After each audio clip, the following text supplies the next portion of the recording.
साधनाओं के क्रम में आज किन्नरी साधना दे रहे हैं, जिसमें से एक होती है पुष्प किन्नरी साधना। हालांकि साधनाओं को 3 कोटियों में बांटा गया है, उच्च कोटि, मध्यम कोटि और निम्न कोटि की श्रेणियों में बांटा गया है। पुष्प किन्नरी साधना एक बहुत ही सौम्य साधना है। इस साधना को करने से बहुत सारे फायदे होते हैं, जैसे कि सुंदर यौवन और धन्य धान्य की प्राप्ति। जो आपके काम रुक रहे हैं वो बनने लगते हैं, और साथ ही साथ इसमें धन आने के अनेक मार्ग जो हैं वो खुल जाते हैं। पुष्प किन्नरी साधना के लिए निम्नलिखित सामग्री की जरूरत होती है: मीठा पान, बाजोट, गुलाबी कपड़ा, गुलाबी आसन, मीठा पान, पीला चावल, माला, धूप, पुष्प किन्नरी यंत्र और इत्र, इन इत्यादि चीज़ों की आवश्यकता होती है। यह साधना करने के लिए सबसे पहले आपको बाजोट के ऊपर गुलाबी कलर का कपड़ा बिछाएं, उसमें अष्टदल निर्माण करें। अष्टदल निर्माण करने के बाद पुष्प किन्नरी यंत्र स्थापित करें। यंत्र का पूजन करने के बाद देवी को नैवेद्य अर्पण करें। नैवेद्य अर्पण करने के बाद आप संकल्प लें कि मुझे इस मंत्र की इतने दिनों में इतनी माला मैं करूँगा। यह संकल्प लेने के बाद आप डिस्क्रिप्शन में दिए हुए मंत्र का जाप आरंभ कर लें।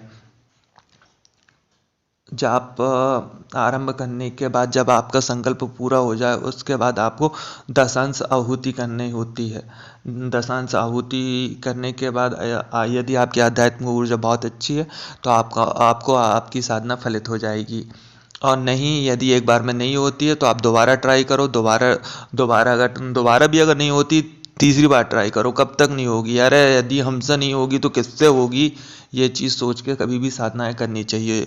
दूसरी चीज़, साधनाएं हमेशा भाव की भूखी होती हैं। वो तुम्हारे नैवेद्य की भूखी नहीं होती, तुम्हारी किसी चीज़ की भूखी नहीं होती हैं। जो शक्तियाँ होती हैं, पराशक्तियाँ होती हैं, इनको सामग्री से ज़्यादा कोई मतलब नहीं होता। इनको भाव से मतलब होता है कि आदमी उनका कितना चिंतन कर रहा है, कितना मनन कर रहा है, उस चीज़ से इनको मतलब होता है।